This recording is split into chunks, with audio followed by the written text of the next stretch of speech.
ನಮಸ್ತೆ ಮಿತ್ರರೇ. ಮಳೆ ಮಳೆ ಮಳೆ ಎಲ್ಲೆಲ್ಲೂ ಮಳೆ ನೀರು ತುಂಬಿದೆ. ಅದರೊಟ್ಟಿಗೆ ಬಹಳ ಜೋರಾಗಿ ಗಾಳಿ ಸಹ ಬೀಸ್ತಿದೆ. ಅಪಾರ ಹಾನಿ ಆಗ್ತಾ ಉಂಟು. ಅದರೊಟ್ಟಿಗೆ ಮನೆಯಿಂದ ಹೊರಗೆ ಹೋಗಲಿಕ್ಕೆ ಸಹ ಬಹಳ ಕಷ್ಟ. ಈ ಮಳೆಯಲ್ಲಿ ಹೊರಗೆ ಹೋಗಿ ಏನಾದರೂ ತರುವುದು ಹೇಳಿದ್ರೆ ಸಹ ತುಂಬ ಕಷ್ಟದ ವಿಷಯ. ಹಾಗಿರುವಾಗ ಇವತ್ತು ನಾನು ಮಳೆಗಾಲದಲ್ಲಿ ಮಾಡುವಂತಹ ಒಂದು ಬಾಳೆಕಾಯಿ ಹಾಗೂ ಡ್ರೈ ಸಿಗಡಿಯನ್ನು ಹಾಕಿ ಒಂದು ಸುಕ್ಕವನ್ನು ಮಾಡಿದ್ದೇನೆ. ಈ ಚಿಕನ್ ಸುಕ್ಕದ ಹಾಗೆಯೇ ಟೇಸ್ಟನ್ನು ಕೊಡುವಂತಹ ಈ ಬಾಳೆಕಾಯಿಯ ಸುಕ್ಕ ಹೇಗೆ ಮಾಡುವುದೆಂದು ನೋಡುವ ಮೊದಲು ಯಾರೆಲ್ಲ ನನ್ನ ಚಾನಲನ್ನು ನೋಡ್ತಿದ್ದೀರಿ, ಯಾರೆಲ್ಲ ಇನ್ನೂ ಸಬ್ಸ್ಕ್ರೈಬ್ ಮಾಡಿಲ್ಲ, ದಯವಿಟ್ಟು ಸಬ್ಸ್ಕ್ರೈಬ್ ಮಾಡಿ ಸಪೋರ್ಟ್ ಮಾಡಿ ಅಂತ ಹೇಳ್ತಾ ಬನ್ನಿ ಈ ರುಚಿಕರವಾದ ಒಂದು ಅಡಿಗೆಯನ್ನು ಹೇಗೆ ಮಾಡುವುದು ಎಂದು ನೋಡೋಣ. ನಮಸ್ತೆ ಮಿತ್ರರೇ, ಇವತ್ತು ಇನ್ನೊಂದು ಮಳೆಗಾಲದ ಅಡಿಗೆಯೊಂದಿಗೆ ಬಂದಿದ್ದೇನೆ. ನೋಡಿ, ಬಾಳೆಕಾಯಿ ಮತ್ತು ಈ ಡ್ರೈ ಸಿಗಡಿಯನ್ನು ಉಪಯೋಗಿಸಿ ಮಾಡುವಂತಹ ಒಂದು ರುಚಿಕರವಾದ ಸುಕ್ಕ ಮಾಡ್ತಿದ್ದೇನೆ ನಾವು ಹೆಚ್ಚಾಗಿ ಬಾಳೆಕಾಯಿಯ ಕಾಲು ಸುಕ್ಕ ಸಹ ಮಾಡ್ತೇವೆ ಕರಾವಳಿಯವರು. ಈ ಬಾಳೆಕಾಯಿ ಮತ್ತು ಈ ಒಂದು ಸಿಗಡಿ ಡ್ರೈ, ನೋಡಿ ಇದನ್ನು ಚೆನ್ನಾಗಿ ಹೀಗೆ ಮುಖ ಎಲ್ಲ ಇದರದ್ದು ಕಟ್ ಮಾಡಿಕೊಂಡು ಕ್ಲೀನ್ ಮಾಡಿ ಇಟ್ಟುಕೊಳ್ಬೇಕು ಸುರಿಗೆ. ಕೆಲವರು ನಾನು ಮೊನ್ನೆ ಒಂದು ವಿಡಿಯೋದಲ್ಲಿ ಹಾಕುವ ಕೆಲವರು ಹೇಳ್ತಾರೆ ಸುರಿಗೆ ಕ್ಲೀನ್ ಮಾಡಿಯೇ ಇಟ್ಟುಕೊಂಡದ್ದು, ಆದರೆ ತೊಳೆಯುವಾಗ ಪುನೊಮ್ಮೆ ಮತ್ತೆ ಕ್ಲೀನ್ ಮಾಡಬೇಕಾಗ್ತದೆ. ಈಗ ಹೀಗೆ ನೋಡಿ ಮುಖ ಕ್ಲೀನ್ ಮಾಡಿ ಎಲ್ಲವನ್ನು ಮುಖ ಕ್ಲೀನ್ ಮಾಡುವ. ಆಮೇಲೆ ಈ ಒಂದು ಬಾಳೆಯ ಕಾಯಿಯನ್ನು ನಾವು ಸಿಪ್ಪೆ ಸುಲಿದುಕೊಳ್ಳೋಣ. ಗೊತ್ತಿದ್ದ ಹಾಗೆ ಹೀಗೆ ಎಳೆದ್ರೆ ಬರ್ತದೆ ಸಿಪ್ಪೆ, ಅಥವಾ ನಾವು ನೋಡಿ ಇದರಲ್ಲಿ ಚೆನ್ನಾಗಿ ಸಿಪ್ಪೆ ತೊಳೆದು ಸಣ್ಣ ಸಣ್ಣದಾಗಿ ನಾನು ಕಟ್ ಮಾಡ್ಕೊಳ್ತೇನೆ. ಮತ್ತು ಅದಕ್ಕೊಂದು ಹಳದಿಯ ನೀರನ್ನು ಯೂಸ್ ಮಾಡುವ, ಅಥವಾ ಹಳದಿಯ ನೀರು ಅಥವಾ ನಾವು ಮಜ್ಜಿಗೆ ನೀರು ಸಹ ಆಗ್ತದೆ, ಯಾವ ಸಹ ಆಗ್ತದೆ. ಯಾಕೆಂದರೆ ಅದರಲ್ಲಿ ಒಂದು ಕಣ್ಣೀರಿನ ಅಂಶ ಉಂಟು, ಅದನ್ನು ನಾವು ತೆಗೆದುಕೊಳ್ಬೇಕು. ಅದಕ್ಕಾಗಿ ಹಳದಿಯ ನೀರನ್ನು ರೆಡಿ ಮಾಡಿಟ್ಟುಕೊಂಡು ಇದರ ಸಿಪ್ಪೆ ತೆಗೆದು ಸಣ್ಣ ಸಣ್ಣದಾಗಿ ಹೆಚ್ಚಿಟ್ಕೊಳ್ತೇನೆ. ವೀಕ್ಷಕರೇ ನೋಡಿ, ಎಲ್ಲ ಸಿಪ್ಪೆ ತೆಗೆದೆ ನೋಡಿ. ತುಂಬ ತೆಗೆಯೋದು ಬೇಡ, ಸ್ವಲ್ಪ ನಾರಿನಂಶ ಇರಬೇಕು. ಸಿಪ್ಪೆ ಮಾತ್ರ ನಾವು ತೆಗೆದ್ರೆ ಸಾಕು. ತುಂಬ ಕೆಲವರು ಹೀಗೆ ಕೆತ್ತಿ ಬಿಳಿ ತನಕ ತೆಗಿತಾರೆ, ಅಷ್ಟು ತೆಗಿಬೇಡಿ. ಯಾಕೆಂದರೆ ಅದರಲ್ಲಿ ಸ್ವಲ್ಪ ನಾರಿನಂಶ ಇದ್ದರೆ ಬಹಳ ಉತ್ತಮ ಅಂತ ನನ್ನ ಭಾವನೆ. ನೋಡಿ, ಹೀಗೆ ಕಟ್ ಮಾಡಿಕೊಂಡು ಸಣ್ಣ ಸಣ್ಣದಾಗಿ ಎಲ್ಲವನ್ನು ಸಹ ಹೀಗೆ ಕಟ್ ಮಾಡ್ತೇನೆ. ತುಂಬ ಸಣ್ಣದು ಸಹ ಬೇಡ, ಸ್ವಲ್ಪ ಹದಾದಲ್ಲಿ ನೋಡಿ ಇಷ್ಟು ದೊಡ್ಡದನ್ನು 2 ಭಾಗಗಳಾಗಿ ಮಾಡಿದರೆ ಆಯಿತು. ವೀಕ್ಷಕರೇ ನೋಡಿ, ಎಲ್ಲವನ್ನು ಕತ್ತರಿಸಿ ಹಳದಿ ನೀರಿನಲ್ಲಿ ಹಾಕ್ಕೊಂಡಿದ್ದೇನೆ. ನಾನು ಹೇಳಿದ್ರಲ್ಲ, ಅದರಲ್ಲಿ ಒಂದು ಅಂಟಿನ ಅಂಶ ಅಂದರೆ ಕಣ್ಣೀರ ಅಂಶ ಉಂಟು, ಅದು ಸ್ವಲ್ಪ ಹೋಗಬೇಕು ಹೇಳಿ ನಾವು ಇದನ್ನು ಹಾಕ್ಕೊಳ್ಳೋದು. ಇದನ್ನೀಗ ಪಕ್ಕಕ್ಕಿಟ್ಟು ಇಲ್ಲಿ ನೋಡಿ ಏನೆಲ್ಲ ಸಾಮಗ್ರಿಗಳು ಬೇಕು ಹೇಳಿ ನಾನು ತೋರಿಸ್ತೇನೆ. ಈ ಸುಕ್ಕ ಮಾಡಲಿಕ್ಕೆ ಒಂದು 5 ಬ್ಯಾಡಗಿ ಮೆಣಸು, ಮತ್ತು ಬೇಕಿದ್ದರೆ ನೀವು 1 ಊರಿನ ಮೆಣಸನ್ನು ಯೂಸ್ ಮಾಡ್ಕೊಳ್ಬೋದು. ನನಗೆ ಸ್ವಲ್ಪ ಖಾರ ಕಮ್ಮಿ, ಖಾರ ಬೇಕಿದ್ದವರು ಇದರಲ್ಲಿ 1-2 ಊರಿನ ಮೆಣಸು ಯೂಸ್ ಮಾಡ್ಬೋದು. ಮತ್ತು 1 ಚಮಚದಷ್ಟು ಕೊತ್ತಂಬರಿ, 1 ಚಮಚದಷ್ಟು ಜೀರಿಗೆ, 1/4 ಚಮಚದಷ್ಟು ಓಮ, 1/4 ಚಮಚದಷ್ಟು ಮೆಂತೆ, ಮತ್ತು 2 ಬೆಳ್ಳುಳ್ಳಿಯನ್ನು ಇಲ್ಲಿ ಯೂಸ್ ಮಾಡಿದ್ದೇನೆ ನಾನು. ಮತ್ತು ತೆಂಗಿನ ತುರಿ, 1 ಗಡಿಯಷ್ಟು ತೆಂಗಿನ ತುರಿ, ತುಂಬ ತೆಂಗಿನ ತುರಿ ಸಹ ಬೇಡ. ಈಗ ಮೊದಲಿಗೆ ಇಲ್ಲಿ ಗ್ಯಾಸನ್ನು ಆನ್ ಮಾಡಿಕೊಂಡು ನಾವು ಈ ಸ್ವಲ್ಪ ಸಾಕು, ಇದಕ್ಕೆ ತುಂಬ ಇದು ಪ್ರಾನ್ ಇದು ಬೇಡ ನಮಗೆ. ಸಿಗಡಿದು ಡ್ರೈ ಸಿಗಡಿ ಸ್ವಲ್ಪ ಸಿಗಡಿಯನ್ನು ನಾವೀಗ ಯೂಸ್ ಮಾಡ್ಕೊಳ್ತಿದ್ದೇವೆ. ಅದೇ ಏನು ಡ್ರೈ ರೋಸ್ಟ್ ಮಾಡೋದು. ಇದರ ಕಣ್ಣೆಲ್ಲ ತೆಗೆದು ಕಣ್ಣು ತೆಗೆದು ಸಹ ಮಾಡ್ಬೋದು. ಇದು ನೋಡಿ, ಮೊದಲಿಗೆ ಇದರಲ್ಲಿ ಕಸ ಇಲ್ಲದ ಹಾಗೆ ನಾವು ನೋಡಿಕೊಳ್ಬೇಕು ಯಾವಾಗಲೂ. ವೀಕ್ಷಕರೇ ನೋಡಿ, ಸ್ವಲ್ಪ ಹದಾ ಉರಿಯಲ್ಲಿ ಕರಟದಾಗಿ ನಾವು ಇದನ್ನು ಫ್ರೈ ಮಾಡಿಕೊಳ್ಬೇಕು. ಸ್ವಲ್ಪ ಸಾಕು, ಪರಿಮಳ ಆಗ್ತದೆ ಈ ಪದಾರ್ಥ ಸಹ. ಒಂದು ಸೂಪರ್ ಡಿಲೀಷಿಯಸ್. ಈ ಮೀನೆಲ್ಲ ಸಿಕ್ಕದಾಗ ಇಂತಹ ಪದಾರ್ಥ ಮಾಡುವಾಗ ಅನ್ನ ಕುಚ್ಚಲಕ್ಕಿ ಅನ್ನಕ್ಕೆ ಬಹಳ ಒಳ್ಳೆಯದಾಗ್ತದೆ ನೋಡಿ. ಆಯ್ತಿದ್ದು ಈಗ ಸ್ವಲ್ಪ ಸಾಧಾರಣ ಕುರ್ಕುರಾದರೆ ಸಾಕು, ನಾವು ನೋಡ್ಕೊಳ್ಬೇಕು. ನೋಡಿ, ಹೀಗೆ ಮಾಡುವಾಗ ಹೀಗೆ ಪುಡಿ ಆಗಬೇಕು. ಅದು ನೋಡಿ ಪುಡಿ ಆಯ್ತಲ್ಲ, ಪುಡಿ ಆದರೆ ಸಾಕು ನಮಗೆ. ಇದನ್ನು ತೆಗೆದುಕೊಳ್ಳೋಣ. ಇದನ್ನು ಪಕ್ಕಕ್ಕೆ ಇಟ್ಕೊಳ್ತಿದ್ದೇನೆ, ಇದು ತಣ್ಣಗಾಗಲಿ. ಇಲ್ಲಿ ಇದರಲ್ಲಿ ಒಂದು ಪಾತ್ರೆಯನ್ನು ಇಟ್ಟುಕೊಂಡು ನಾನು ಇದರಲ್ಲಿ ಈ ಮುಳುಗಿಸಿದಂತಹ ಇದನ್ನು ಇದಕ್ಕೆ ಹಾಕ್ಕೊಳ್ತಿದ್ದೇನೆ. ಹಾಕ್ಕೊಂಡು ಇದಕ್ಕೆ ಮುಳುಗುವಷ್ಟು ನೀರನ್ನು ಹಾಕೊಳ್ಳೋಣ. ಇನ್ನು ಸ್ವಲ್ಪ ನೀರು ಹಾಕೊಂಡ್ರೆ ಒಳ್ಳೇದಂತ ಕಾಣ್ತದೆ, ಯಾಕಂದರೆ ಅದು ಮುಳುಗಬೇಕು. ಇನ್ನು ಸ್ವಲ್ಪ ನೀರನ್ನು ಹಾಕ್ಕೊಳ್ತಿದ್ದೇನೆ ನೋಡಿ, ಮುಳುಗುವಷ್ಟು ನೀರು ಹಾಕಿದ್ದೇನೆ. ಇನ್ನು ಸ್ವಲ್ಪ ಕರಿಬೇವಿನ ಸೊಪ್ಪನ್ನು ಹಾಕ್ಕೊಳ್ತಿದ್ದೇನೆ.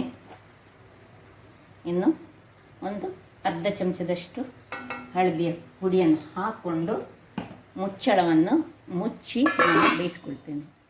ಇದಿಲ್ಲಿ ಬೇಯ್ತಾ ಇರುವಾಗ ಇಲ್ಲಿ ಒಂದು ಕಬ್ಬಿಣದ ಬಾಣಲೆಯನ್ನು ಇಟ್ಕೊಂಡಿದ್ದೇನೆ ನಾನು. ಅದಕ್ಕೆ ಒಂದು ಅರ್ಧ ಚಮಚದಷ್ಟು ಎಣ್ಣೆಯನ್ನು ಹಾಕೊಳ್ಳೋಣ. ಎಣ್ಣೆಯನ್ನು ಹಾಕ್ಕೊಂಡು ಈ ಮೆಣಸು ಹಾಕ್ಕೊಳ್ತಿದ್ದೇನೆ. ಮೆಣಸಿನೊಟ್ಟಿಗೆ ಎಲ್ಲ ಸಾಂಬಾರು ಪದಾರ್ಥಗಳಾದ ಕೊತ್ತಂಬರಿ, ಜೀರಿಗೆ ಹಾಗೂ ಮೆಂತೆ ಮತ್ತು ಸ್ವಲ್ಪ ಓಮ, ಇಷ್ಟನ್ನು ಎಲ್ಲವನ್ನು ಸಹ ಇದರೊಟ್ಟಿಗೆ ಹಾಕ್ಕೊಳ್ತೇನೆ. ಅದರ ಒಟ್ಟಿಗೆ ಒಂದು ಕರಿಬೇವಿನ ಸೊಪ್ಪು ಹಾಕ್ಕೊಳ್ತಿದ್ದೇನೆ. ಇನ್ನು ಇದನ್ನು ಸ್ವಲ್ಪ ಚೆನ್ನಾಗಿ ಫ್ರೈ ಮಾಡಿಕೊಳ್ಳೋಣ. ಸಣ್ಣ ಉರಿಯಲ್ಲಿ, ಏನು ಸದಾ ಎಣ್ಣೆಯಲ್ಲಿ. ನಾನು ಸ್ವಲ್ಪ ಮಾಡಿದೆ, 2 ಕಾಯಿಯನ್ನು ಮಾಡ್ತಿದ್ದೇನೆಲ್ಲ, ಬಾಳೆಕಾಯಿಯನ್ನು. ಅದರಿಂದಾಗಿ ಇಷ್ಟು ಮಸಾಲೆ ತೆಗೆದುಕೊಂಡಿದ್ದೇನೆ. ಸಪೋಸ್ ನೀವು 4 ಕಾಯಿ ಆದರೆ ಇದರ ಪ್ರಮಾಣವನ್ನು ಡಬಲ್ ಮಾಡಿಕೊಳ್ಬೇಕು. ಇಲ್ಲಿ ನಾನು ಹುಳಿಯನ್ನು ಇಷ್ಟು ಹುಳಿ ಉಪಯೋಗಿಸ್ತೇನೆ ನಾನು. ಈ ಹುಳಿಯ ಬದಲಿಗೆ ನಾವು ಬಿಂಬುಳಿ ಸಹ ಉಪಯೋಗಿಸ್ಕೊಳ್ಬೋದು. ಬಿಂಬುಳಿ ಅಥವಾ ಹುಳಿ ಎರಡರಲ್ಲಿ. ಬಿಂಬುಳಿ ಆದರೆ ಈಗಲೇ ಇಲ್ಲಿ ಕಾಯಿಗೆ ನಾವು ಕಟ್ ಮಾಡಿಕೊಂಡು ಹಾಕ್ಕೊಳ್ಬೇಕಾಗ್ತದೆ. ನೀವು ಹುಳಿ ಯೂಸ್ ಮಾಡೋದಾದರೆ ಈ ಗ್ರೇವಿ ಇದನ್ನು ಮಾಡಲಿಕ್ಕುಂಟಲ್ಲ, ಆಗ ನಾವು ಹಾಕಿದರೆ ಆಯಿತು. ಈಗ ನಾನು ಬಿಂಬುಳಿಯನ್ನು ಕಟ್ ಮಾಡಿಕೊಳ್ತೇನೆ ನೋಡಿ. ಇದು ಆಯಿತು. ಇದು ನೋಡಿ, ಯಾವಾಗ ಈ ಒಂದು ಮೆಣಸು ಉಬ್ಬಿ ಬಂತು ಮತ್ತು ಸ್ವಲ್ಪ ನೋಡಿ ಈ ಜೀರಿಗೆ ಮತ್ತು ಕೊತ್ತಂಬರಿಯ ಪರಿಮಳ ಬರುವಾಗ ಇದನ್ನು ನಾನು ಆಫ್ ಮಾಡಿಕೊಳ್ತಿದ್ದೇನೆ. ಇನ್ನು ಇದಕ್ಕೆ ತಣ್ಣಗಾಗಲಿಕ್ಕೆ ಬಿಡೋಣ. ಅದರಲ್ಲೇ ನಾನು ಒಂದು 2 ಬೆಳ್ಳುಳ್ಳಿಯನ್ನು ಹಾಕ್ಕೊಳ್ತೇನೆ. ಹುಳಿಯ ಬದಲು ನಾನು ಇಲ್ಲಿಗ ಇದನ್ನು ಈಗ ಕತ್ತರಿಸಿಕೊಂಡು ಹಾಕ್ತೇನೆ ನೋಡಿ. ಸಣ್ಣದಾಗಿ ಕತ್ತರಿಸಿಕೊಂಡು ಒಂದು ತೊಳೆದಿಟ್ಟುಕೊಳ್ಬೇಕು. ಸುಲಿಗೆ ಸೈಜ್ ಕತ್ತರಿಸಬೇಕು, 2 ಸೈಜ್.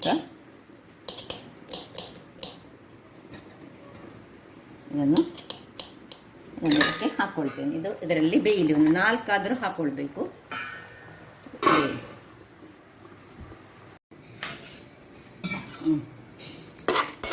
ವೀಕ್ಷಕರು, ಇದು ತಣ್ಣಗಾಗಿದೆ. ಇದನ್ನು ಒಂದು ಮಿಕ್ಸಿ ಜಾರಿಗೆ ಹಾಕೊಳ್ಳೋಣ.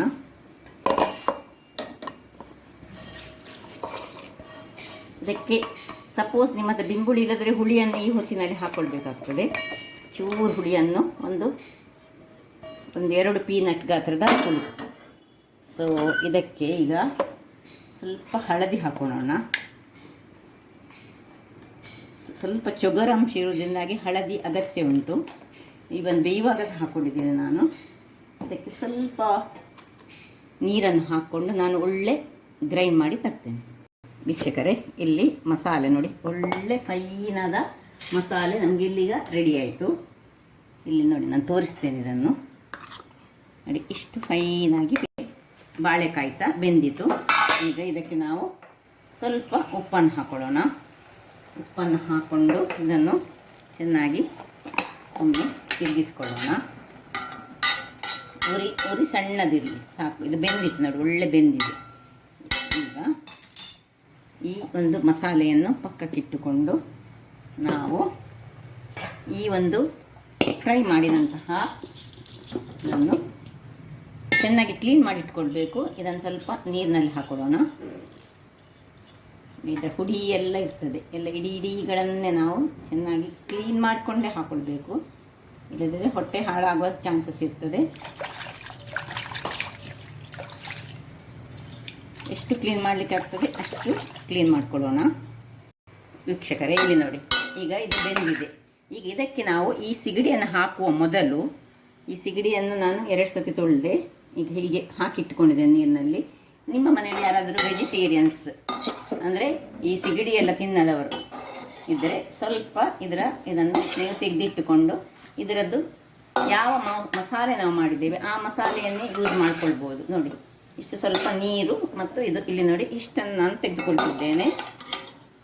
ಯಾರಿಗೆ ತುಂಬ ಮಂದಿ ಇದ್ದರೆ ಆದರೆ ನಿಮಗೆ ಬೇರೆ ಬೇರೆ ಮಾಡಿಕೊಳ್ಬೋದು. ಇದೀಗ ನಾನು ಮನೆಯಲ್ಲಿ ಇಬ್ಬರು ಮೂವರೆಲ್ಲ ಇದ್ದು ಅದರಲ್ಲಿ ಕೆಲವರು ಈ ಒಣ ಮೀನು ತಿನ್ನದವರು ಕೆಲವರು ಇರ್ತಾರೆ. ಹಾಗಿರುವಾಗ ನಾವೇನು ಮಾಡಬೇಕಂದ್ರೆ ಸ್ವಲ್ಪ ಹೀಗೆ ತೆಗೆದಿಟ್ಟುಕೊಂಡು ಈ ಮಸಾಲೆ ಮಾಡಿದಂತಹ ಮಸಾಲೆಯನ್ನು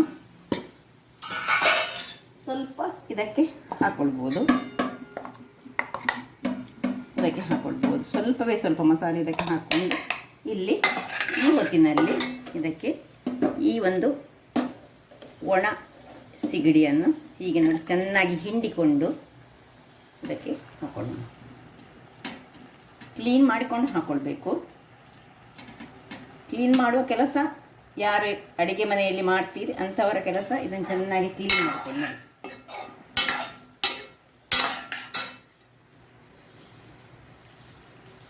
ಈಗ ಒಂದು 5 ನಿಮಿಷಗಳ ಕಾಲ ಇದನ್ನು ಹೀಗೆ ಇದರೊಟ್ಟಿಗೆ ಸ್ವಲ್ಪ ನೀರನ್ನು ಹಾಕ್ಕೊಂಡು ಚೂರು ನೀರನ್ನು ಹಾಕಿ ಇದನ್ನು ಅದರೊಟ್ಟಿಗೆ ಮುಚ್ಚಳವನ್ನು ಮುಚ್ಚಿಕೊಂಡು ಬೇಯಿಸಿಕೊಳ್ಳೋಣ. ಈಗ 1 ನಿಮಿಷಗಳ ಬಳಿಕ ನೋಡಿ ಅದರಲ್ಲಿ ಸಿಗಡಿ ಸ್ವಲ್ಪ ಬೆಂದು ಹೋಗಿದೆ. ಈಗ ಈ ಒಂದು ಸಣ್ಣ ಉರಿ ಮಾಡಿಕೊಳ್ಳಿ. ಇದೆಲ್ಲವನ್ನು ಇದರಲ್ಲಿ ಹಾಕೊಳ್ಳೋಣ.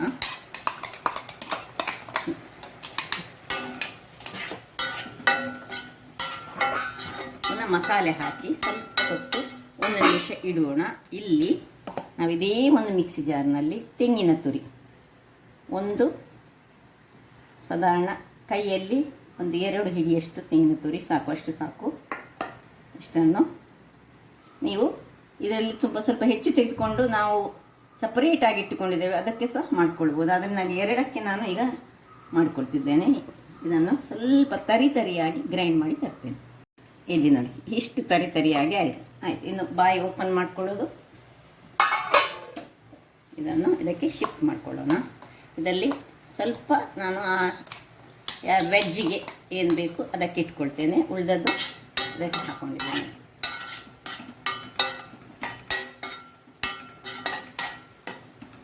ಹೀಗೆ ಸ್ವಲ್ಪ ತಿರುಗಿಸಿಕೊಂಡು ಸಣ್ಣ ಉರಿಯಲ್ಲಿ 1-2 ನಿಮಿಷಗಳ ಕಾಲ ಬೇಯಿಸ್ಕೊಳ್ಳೋಣ. ಮುಚ್ಚಳ ಸ್ವಲ್ಪ ಮುಚ್ಚಿ ಸಣ್ಣ ಉರಿ. ಆಯ್ತು ವೀಕ್ಷಕರೇ, ಇಲ್ಲಿ ನೋಡಿ ಒಳ್ಳೆ ರೆಡಿ ಆಯಿತು. ಇಲ್ಲಿ ನೋಡಿ ನಾನು ಕಾಲು ತೆಗೆದುಕೊಂಡಂತಹದ್ದು ಇದನ್ನು ಸಣ್ಣ ಉರಿಯಲ್ಲಿ ಉಂಟು. ಇದಕ್ಕೆ ಈ ಒಂದು ಮಿಶ್ರಣವನ್ನು ನೋಡಿ ಇದಕ್ಕೆ ಹಾಕೊಳ್ಳೋಣ. ಸ್ವಲ್ಪ ನೀರು ಹಾಕ್ಕೊಂಡು ಇದು ಖಾಲಿಯಾಗಿ ಮಾಡುವಂತಹದ್ದು. ಯಾರು ಈ ಡ್ರೈ ಫಿಶನ್ನು ಇಷ್ಟಪಡೋದಿಲ್ಲ, ಡ್ರೈ ಸಿಗಡಿ ಯಾರಿಗೆ ಇಷ್ಟ ಇಲ್ಲ ಅಥವಾ ಡ್ರೈ ಫಿಶ್ ಕೆಲವರಿಗೆ ಇಷ್ಟ ಇರೋದಿಲ್ಲ ಅಂಥವರು ಇದನ್ನು ಯೂಸ್ ಮಾಡ್ಕೊಳ್ಬೋದು. ನೋಡಿ ಅದಕ್ಕೆ ಸ್ವಲ್ಪ ನೀರನ್ನು ಹಾಕ್ಕೊಂಡು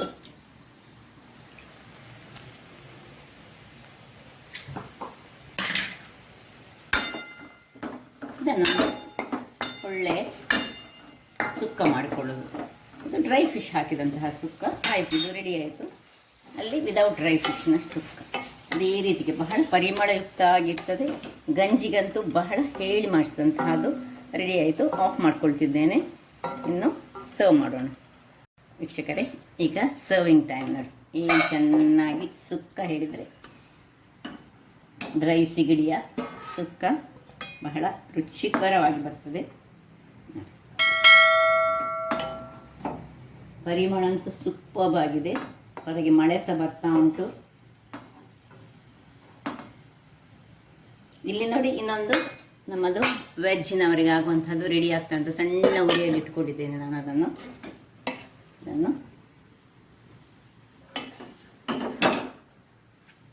ವೀಕ್ಷಕರೇ ರೆಡಿ ಆಯಿತು ನೋಡಿ.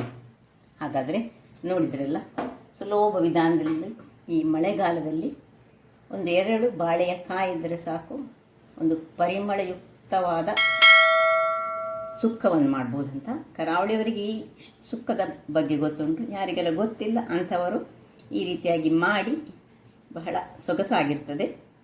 ಹಾಗಾದರೆ ನನ್ನ ಈ ಕುಕಿಂಗ್ ಚಾನಲ್ ನಿಮಗೆ ಇಷ್ಟ ಆದರೆ ಬೋಳೂರು ಸುವರ್ಣ ಚಾನಲನ್ನು ಲೈಕ್ ಮಾಡಿ, ಶೇರ್ ಮಾಡಿ ಹಾಗೂ ಸಬ್ಸ್ಕ್ರೈಬ್ ಮಾಡಿ ಹಾಗೂ ನನ್ನ ಇನ್ಸ್ಟಾಗ್ರಾಮ್ ಪೇಜನ್ನು ಫಾಲೋ ಮಾಡಿ. ಧನ್ಯವಾದಗಳು.